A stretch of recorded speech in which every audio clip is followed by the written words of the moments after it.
ماشاءاللہ یہ جو کیفیت قیام اللیل کی ہم کو ملی ہے اللہ تعالیٰ کی توفیق سے ہی ملی ہے، ہمارا تو اس میں کوئی دخل نہیں ہے۔ یہ جو ہم کو الحمدللہ ایک لمبے لمبے قیام کا اللہ رب العالمین کے ساتھ ایک تجربہ ہو رہا ہے، اتنا حد تک کہ نہیں تو کم سے کم اس کا کچھ حصہ رمضان کے بعد بھی باقی رکھنا ہے انشاءاللہ تعالیٰ، ہے نا بھئی۔ رمضان میں تو عبادت اجتماعی ہے کہ مسجد میں جمع ہوں اللہ کے بندے اور اللہ رب العالمین کے حضور میں روئیں گڑ گڑائیں، معافی مانگیں، قیام کریں لمبے لمبے۔ لیکن قیام اللیل کی اصلی لذت جو ہے وہ تنہائی میں، جب کوئی نہیں دیکھنے والا ہو، صرف آپ ہو اور آپ کا رب ہو اور آپ اپنے آنسو بہا رہے ہو۔ وہ آنسو بہت قیمتی ہے جو اب آپ کے رب کے سوا اور کسی نے نہیں دیکھے۔ وہ گریا، وہ رونا بہت قیمتی ہے جو بس آپ کے اور آپ کے رب کے بیچ میں۔ قیام اللیل میں اصلی مزہ اسی میں ہے کہ وہ آپ کے اور اللہ کے بیچ کا ایک راز ہے جو کسی کو نہیں پتا۔ اس لیے قیام اللیل کو اللہ تعالیٰ نے اگر آپ کو تہجد پڑھنے کی توفیق دی، اس کو بہت چھپا کر کے رکھنے والی وہ عبادت ہے۔ ہمارے یہاں بہت سارے ماشاءاللہ اللہ تعالیٰ توفیق دیتا ہے تہجد پڑھتے ہیں، لیکن شیطان کیا کرتا ہے، تہجد سے نہیں روک پاتا نا، تو وہ کوشش کرتا ہے کہ ان کو اس بات پر لگا دے کہ وہ گھر میں، خاندان میں، دوستوں میں، محلے میں سب کو بتا دے کہ میں تہجد پڑھتا ہوں۔ کئی مرتبہ یہ تجربہ ہوتا ہے نا، کسی مجلس میں 10 لوگوں کے بیٹھے ہیں، کوئی بزرگ آئیں گے، بولیں گے شیخ وہ میں تہجد پڑھتا ہوں نا تو کبھی کبھی میری تہجد چھوٹ جاتی ہے، کبھی کبھی میری وتر چھوٹ جاتی ہے، تو میں پھر کیا کیا کروں؟ تو ہم ان کو سمجھاتے ہیں بھائی آپ تہجد پڑھتے ہیں تو یہ 10 لوگوں کے بیچ میں بتانے والی بات نہیں۔ آپ یوں بھی سوال کر لیں اگر کوئی تہجد پڑھتا ہو، یا علیم صاحب سے ہی پوچھنا ہے تو اکیلے میں جا کر کے پوچھ لیں۔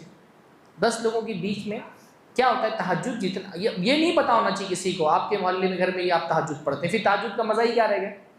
اگر آپ کا گھر، خاندان، محلہ، دوست، احباب، ایون بیوی بھی جانتی ہے، بیوی کو تو یہ ہے کہ چلو اس کو اٹھا کر کے پڑھانا چاہیے تہجد، اس کی خصوصی فضیلت آئی ہے۔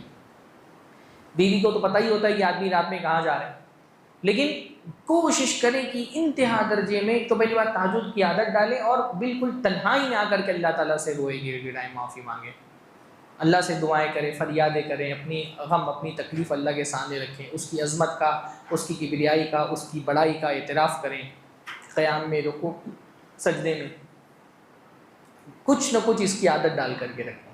یہ جنت کا راستہ ہے نا، تہجد جو ہے وہ جنت کا راستہ ہے۔ اللہ کے نبی صلی اللہ علیہ وسلم نے فرمایا افشوا السلام، سلام پھیلاؤ، اطعموا الطعام، لوگوں کو کھانا کھلاؤ، جو ماشاءاللہ کر رہے ہیں آپ لوگ، بہت اچھی ہے، بہت بڑی نیکی۔ انشاءاللہ ایک درس میرا ہوگا کھانا کھلانے کی فضیلت ہے انشاءاللہ تعالیٰ، کھانا کھلانا بہت بڑی نیکی ہے۔ فرمایا کیا کرو، افشوا السلام، سلام پھیلاؤ، اطعموا الطعام، کھانا کھلاؤ، صلوا الارحام، رشتوں کو جوڑو، وصلوا باللیل والناس نیام، اور جب رات میں لوگ سو رہے ہوں تو اٹھ کر کے نماز پڑھو۔ 4 کام اگر تم کر لے گئے، ادخلوا الجنت بسلام، سلامتی کے ساتھ جنت میں داخل ہو جاؤ۔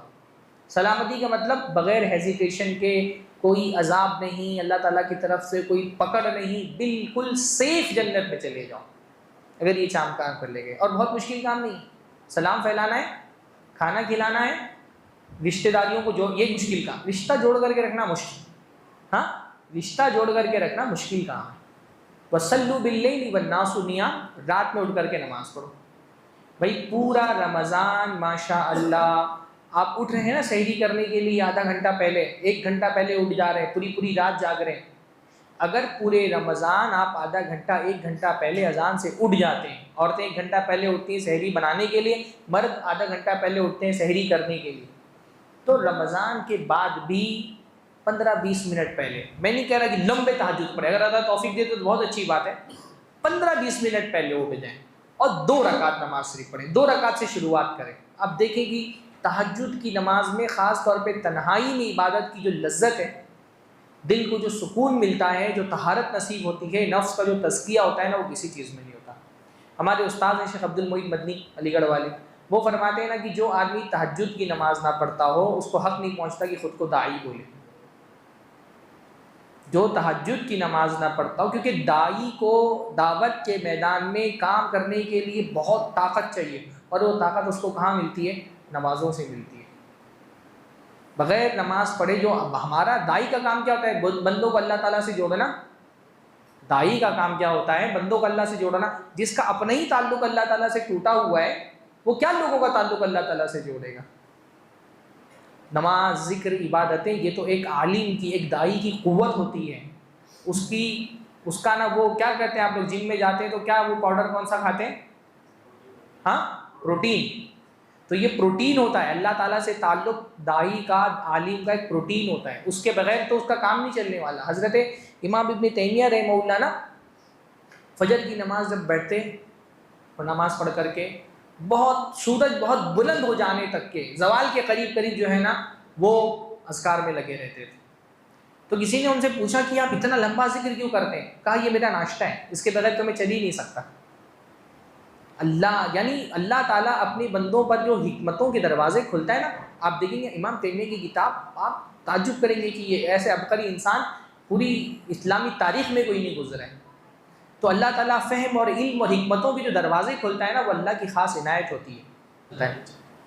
شیطان کیا کرتا ہے؟ پہلے آپ کو نیکی سے روکتا ہے. جب نیکی سے نہیں روک پاتا تو وہ کیا کرتا ہے؟ وہ کوشش کرتا ہے کہ اس نیکی کا جو ثواب آپ کو ملنے والا ہے یا تو چھین لے یا تو ختم کر دے. اس لیے تہجد کی اصل لذت یہ ہے کہ وہ بالکل تنہائی ہو. اب ایک قرآن مجید میں سورہ سجدہ ہم پڑھتے ہیں نا، آج میں نے سوچا تھا کہ شاید شیخ پڑھائیں، سورہ سجدہ پڑھائیں، تو میں اس کی وہ دو آیتوں کی تفسیر کروں گا. تو اتفاق سے شیخ کی ہماری طبیعت ٹھیک نہیں. سورہ سجدہ میں سجدے والی آیت کے بعد جو آیتیں ہیں نا، تتجافى جنوبهم عن المضاجع يدعون ربهم خوفا وطمعا ومما رزقناهم ينفقون فلا تعلم نفس ما اخفي لهم من قرة اعين جزاء بما كانوا يعملون. اللہ نے ایمان والے بندوں کی علامت کیا بیان فرمائی کہ وہ جب بستر پہ سوتے ہیں نا سکون نہیں رہتا، ان کو کروٹ بدلتے رہتے ہیں، ان کا پہلو بدلتا رہتا ہے. جیسے اصحاب کہف کے بارے میں فرمایا نا، وَنُقَلِّبُهُمْ ذَاتَ الْيَمِينِ وَذَاتَ الشِّمَالِ، کہ وہ دائیں بائیں اللہ تعالیٰ ان کو کرتا رہتا ہے. تو جو تہجد پڑھنے کی جس کو عادت ہوتی ہے وہ اس اندیشے میں رہتا ہے کہ کہیں میری آنکھ ایسی نہ لگ جائے کہ میری تہجد مس ہو جائے.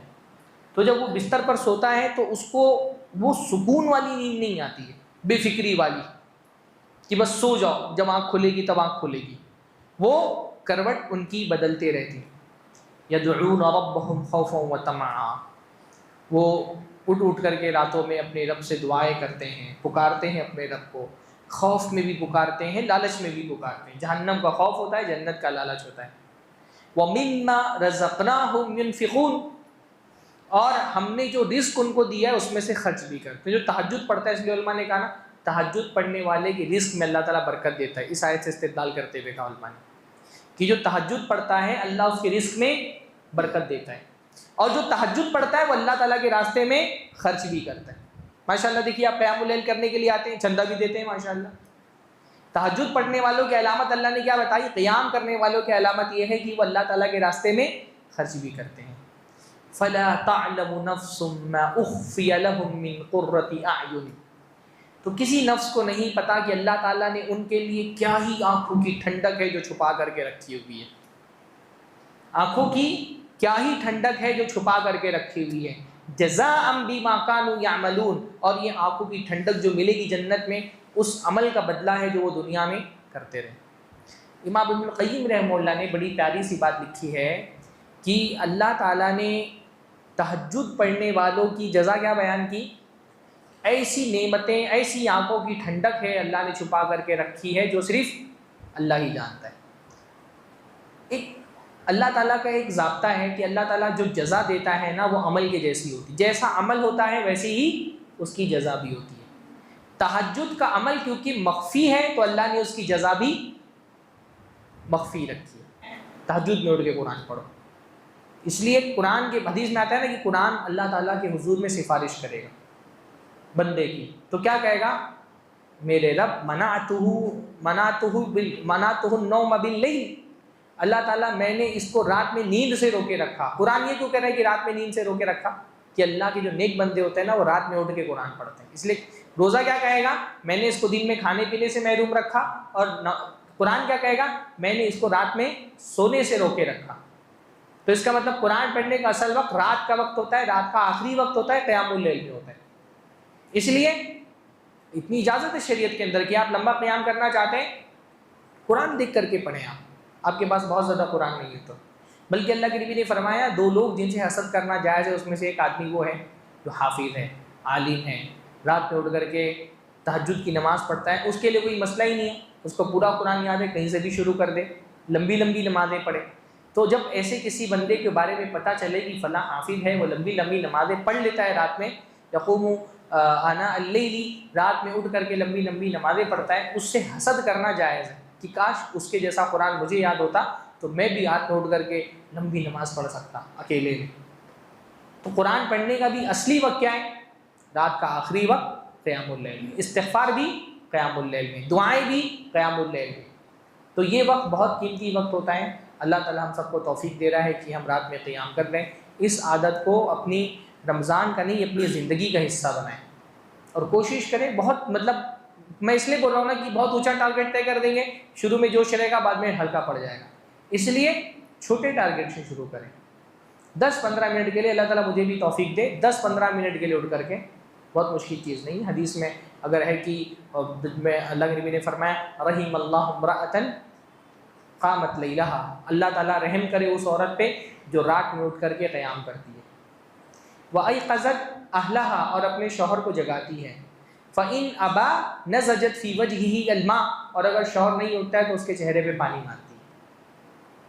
تو بیویوں کو خصوصی طور پہ حکم ہے کہ شوہروں کو اٹھائیں، اور اللہ نے فرمایا رحم اللہ رجلا قام لیلہ، اللہ تعالیٰ رحم کرے اس آدمی پر جو رات میں اٹھ کے قیام اللیل کرتا ہے، وَأَيْقَظَ زَوْجَهُ، اور اپنی بیوی کو جگاتا ہے، فَإِنْ أَبَتْ نَزَجَتْ فِي وَجْهِهَا الْمَاء، اور اگر بیوی منع کرتی ہے تو اس کے چہرے پہ پانی کا چھینٹا مار کر کے اس کو اٹھاتا ہے۔ تو شوہر بیوی کو اٹھائے، بیوی شوہر کو اٹھائے، اور کتنا پیارا منظر ہوگا اس گھر کا۔ دینی گھر ایسا ہی ہوتا ہے کہ فجر سے پہلے ہی بیٹا بھی اٹھ گیا ہے، ماں بیٹی بھی اٹھ گئی ہے، شوہر بھی اٹھ گیا ہے، اور گھر میں پورے سب کو جمع کر کے قیام کریں، جماعت کے ساتھ پڑھائیں، بیوی بچوں کے ساتھ، یا اگر صرف میاں بیوی اکیلے ہیں تو میاں بیوی اٹھ کر کے قیام کر رہے ہیں اللہ تعالیٰ کے حضور میں، دونوں اللہ تعالیٰ کے سامنے دعائیں کر رہے ہیں، کہ کتنا پیارا منظر ہے۔ دیندار گھرانے کا منظر یہ ہوتا ہے، ایسا ہونا چاہیے دیندار گھرانے میں منظر۔ اللہ ہم سب کو توفیق نصیب فرمائے کہ جو قیام کی ایک پریکٹس ہو رہی ہے الحمدللہ اپنی اس مسجد میں، اس کو ہم رمضان کے بعد بھی کسی حد تک جاری رکھ سکیں۔ ٹھیک ہے، رمضان میں آدمی جو اجتہاد کرتا ہے وہ رمضان ہی کا خاصہ ہے، اتنی محنت آدمی رمضان بعد کر بھی نہیں سکتا ہے، اور یہ مطلوب بھی نہیں ہے۔ اللہ کے نبی صلی اللہ علیہ وسلم خود رمضان میں جو محنت کرتے تھے وہ رمضان کے علاوہ میں نہیں کرتے تھے، خاص طور پہ آخری عشرے میں جو محنت کرتے تھے وہ پورے سال نہیں کرتے تھے، لیکن کچھ نہ کچھ تو اس میں سے حصہ جو اللہ تعالیٰ نے ہم کو دیا ہے وہ باقی رہنا چاہیے۔ جو میں بار بار ہم گناہ گاروں کو تو کہتے ہیں کہ گناہوں کو چھوڑنا چاہیے، دین داروں کو بھی یہ سوچنا چاہیے کہ ہر رمضان میرے دین میں، تقوی میں، عبادت میں کچھ نہ کچھ اضافہ ہو جائے۔ تو اس میں سے ایک خوبصورت اضافہ آپ اپنی زندگی میں تہجد کی نماز کا بھی کر سکتے ہیں، اور اگر پڑھتے ہیں تو بہت اچھی بات ہے، پھر اس کو اور بڑھائیے، 2 رکعت پڑھتے ہیں تو 4 رکعت پڑھیے، 1 گھنٹہ پڑھتے ہیں تو 1.5 گھنٹہ پڑھیے۔ ہمیشہ انسان کو اپنی دینداری کے لیول کو بڑھانے کی کوشش کرتے رہنا چاہیے۔ اقول قولی ھذا واستغفر اللہ لی ولکم ولسائر المسلمین واستغفروہ انہ غفور رحیم۔ السلام علیکم ورحمۃ اللہ وبرکاتہ۔